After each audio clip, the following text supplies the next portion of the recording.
travelers, it's Bre Bizarre, your favorite tour guide. I hope you're all having a happy holiday season. For today's tour, we're talking about the powerful and peculiar polar bear. So buckle up and let's go!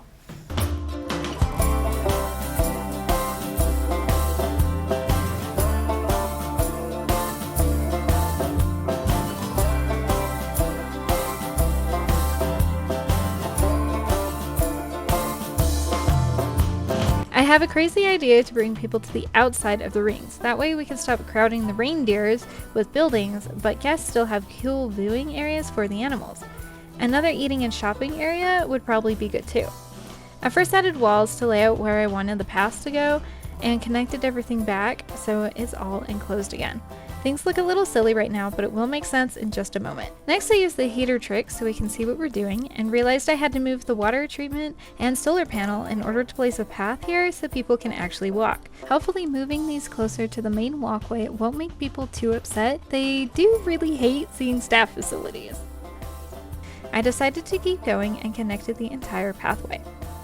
While I finish up, let's talk about some really cool polar bear facts. Polar bears have a very fascinating migratory pattern that is dependent on the changing of the seasons and overall global temperature. They mostly live on the open frozen ocean that connects Canada, Greenland, Russia, and the United States. When the ice melts, they move to the coastal mainlands. In order to help guests feel a part of this polar bear icy world, I'm using this pre-made carved ice structure. This is meant to be a shelter, but I wanted to see if I can make it into a viewing area. I placed it about where I wanted it and then used the path tool to make stairs and a balcony. I carefully adjusted the building until it lined up perfectly. A quick flooring change and it was time to take out some walls. A bit of a fun fact, but did you know there's a polar bear prison in Manitoba, Canada? It's specifically in Churchill, but there is indeed a polar bear jail where they hold bears that have gotten into trouble for being a bit too close to people. The facility can hold up to 23 bears and will keep them until it's safe to release them or until the sea freezes over. They usually work to help relocate them many miles away from town. If you want to learn more about this super weird, fun bear jail, there's a link to a short video in my description below. Back to our own little bear project, it's time to terraform. I really wanted to give them a little island with a nice place to swim around. I made it really deep in some areas so the bears have room to dive. Polar bears are excellent swimmers and can travel for days at a time within the water. They have huge webbed paws that work as paddles and snowshoes, and their thick white coats are completely waterproof. They also have really long heads and bodies that help eliminate drag. They swim so much and spend so much of their lives in the Arctic Sea that they're actually classified as marine mammals. Most of their food comes from the oceans as well, and their primary diet consists of seals, fish, and beached whale remains. Now for the challenge of connecting the barriers in a way that keeps the bears in but lets the people out.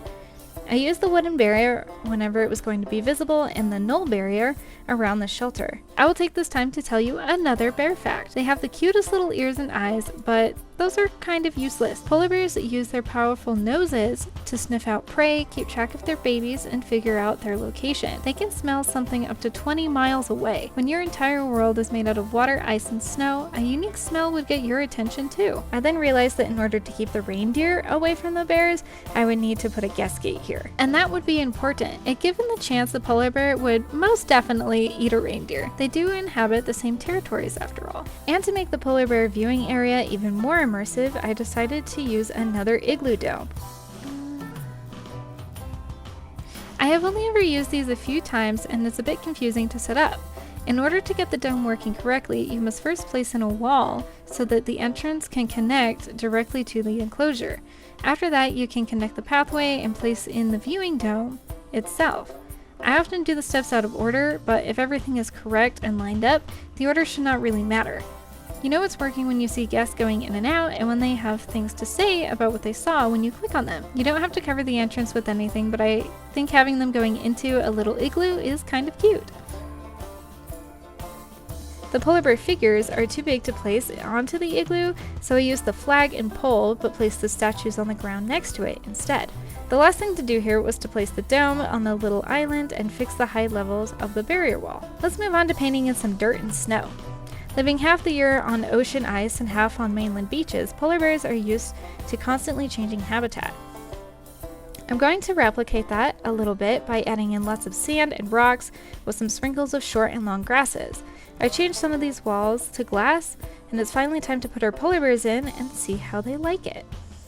While moving them in, I got a notice that some of the signs I put in the viewing area are out of power. The solar panel needs to be just a little bit closer. So I had to make a new space for it. Back to the bears. Overall, they're quite happy with their habitat. A few plants and rocks to spruce it up would help. Let's add in some floating ice chunks for them to climb on too. Now it's enrichment time. I added in some bedding and a toy or two under the shelter, a floating platform and a few ice toys, as well as a tree stump for them to dig in.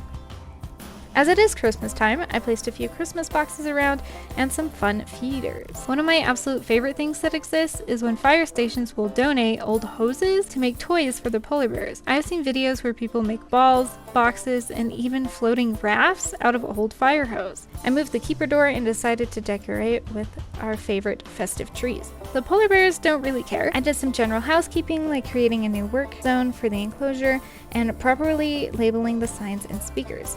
I thought it would be fun to make this viewing area a bit more like a proper visitor center, so I placed a few fun kids activities and a conservation sign. To further the education rating of the zoo and the enclosure, I placed down an education booth and linked a seating area. From here, the tour guide can throw food into the enclosure and guests can see the entire habitat. I hired a new tour guide and set them up with the proper work zone. I then adjusted the conservation sign and added in some more grass to make it look a little less sad and gray while keeping the bears happy. And before we finish up, I will leave you with one more bear fact. They are currently listed as vulnerable and as an endangered species. They are not only facing temperature changes but loss of food, habitat, pollution, and general threats from humans. If you want to help them out in any way, please consider reaching out to Polar Bears International. They offer a ton of fun ways that you can contribute and help polar bears worldwide. As always, that kind of information will be linked in the description below. If you enjoyed today's tour, be sure to tip your tour guide by liking and subscribing, and if you did not, I will freeze you. Okay, bye!